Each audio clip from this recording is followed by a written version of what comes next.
Assalamualaikum warahmatullahi wabarakatuh. Hari ini saya akan menerangkan 10.1 jenis sistem peredaran yang disediakan oleh Muslimat 401.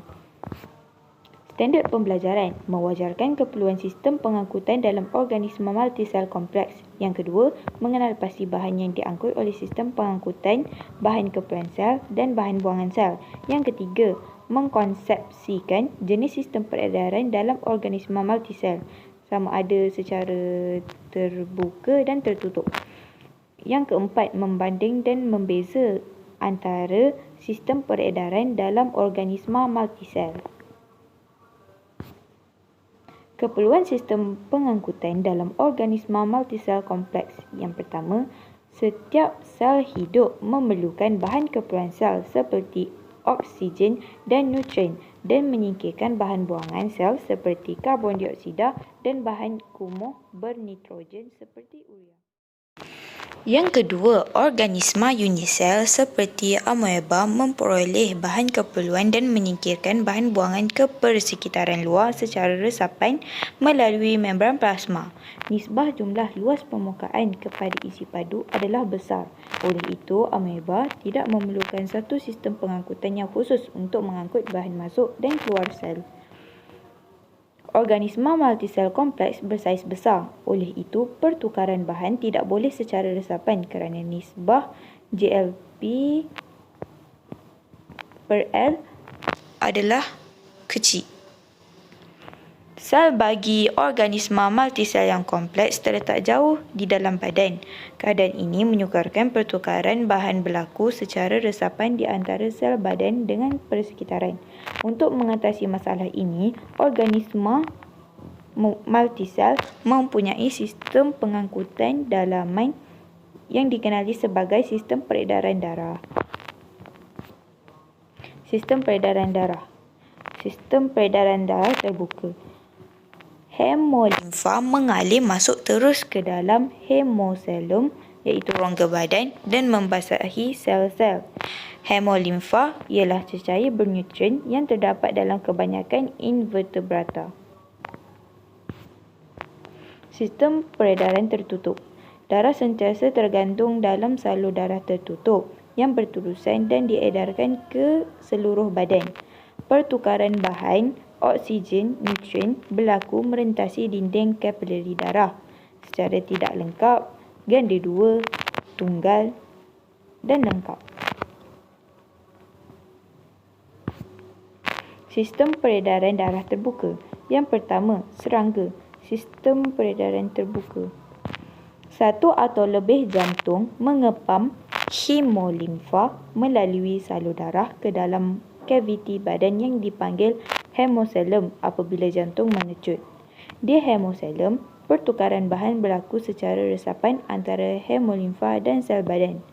Apabila jantung mengendur, hemolimfa memasuki sistem peredaran darah semula melalui ostium pada salur jantung.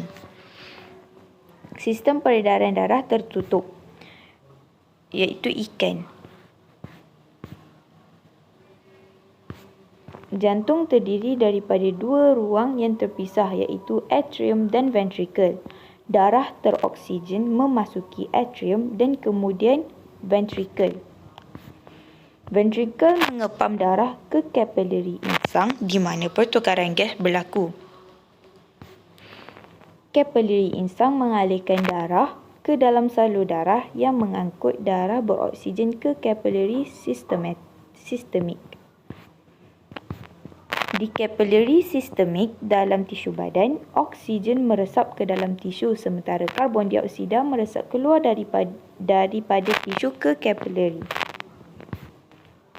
Darah teroksigen kemudian mengalir kembali ke jantung. Darah mengalir melalui jantung hanya sekali dan dalam satu kitaran lengkap. Yang ketiga, amfibia. Sistem peredaran darah bagi amfibia ialah tertutup, ganda dua dan tidak lengkap. Jantung terdiri daripada 3 ruang dengan 2 atrium dan 1 ventricle. Darah mengalir dalam 2 peredaran, iaitu peredaran pulmocutaneous dan peredaran sistemik. Peredaran pulmocutaneous mengangkut darah teroksigen ke peparu dan kulit untuk pertukaran gas. Peredaran sistemik mengangkut darah beroksigen ke tisu badan dan mengembalikan darah teroksigen ke atrium kanan melalui vena. Darah dari kedua-dua atrium masuk ke dalam satu ventrikel. Darah beroksigen bercampur dengan darah teroksigen di dalam ventrikel.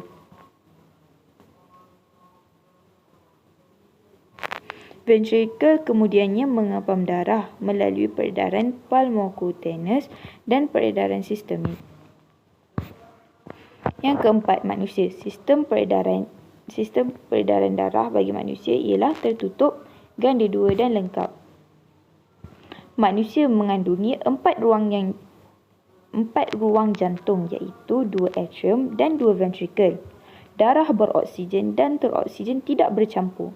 Manusia mempunyai sistem peredaran pulmonari dan sistem peredaran sistemik.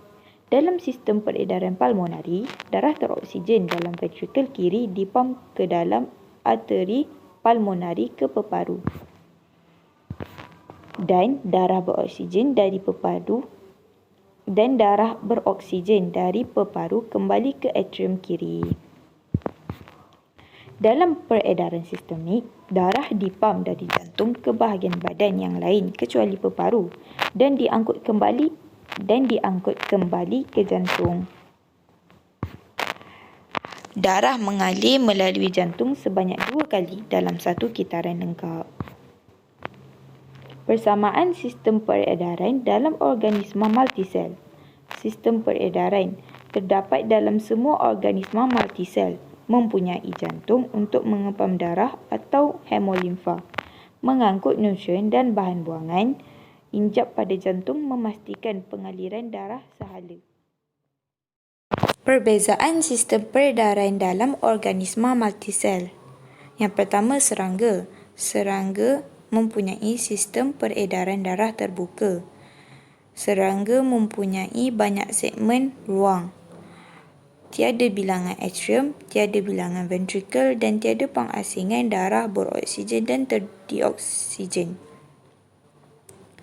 Manakala ikan mempunyai sistem peredaran darah tertutup iaitu tunggal. Bilangan ruangan jantung 2, bilangan atrium 1, bilangan ventrikel 1, pengasingan darah beroksigen dan terdioksigen tiada. Kita pergi ke amfibia. Sistem peredaran darah bagi amfibia ialah tertutup iaitu ganda 2. Bilangan ruangan jantung 3, bilangan atrium 2, bilangan ventrikel 1 dan pengasingan darah beroksigen dan terdioksigen tidak lengkap. Dan terakhir sekali iaitu manusia. Sistem peredaran darah tertutup iaitu ganda 2. Bilangan ruangan jantung 4, bilangan atrium 2, bilangan ventrikel 2, pengasingan darah beroksigen dan terdioksigen lengkap. Sekian, terima kasih daripada saya. Minta maaf atas segala kekurangan.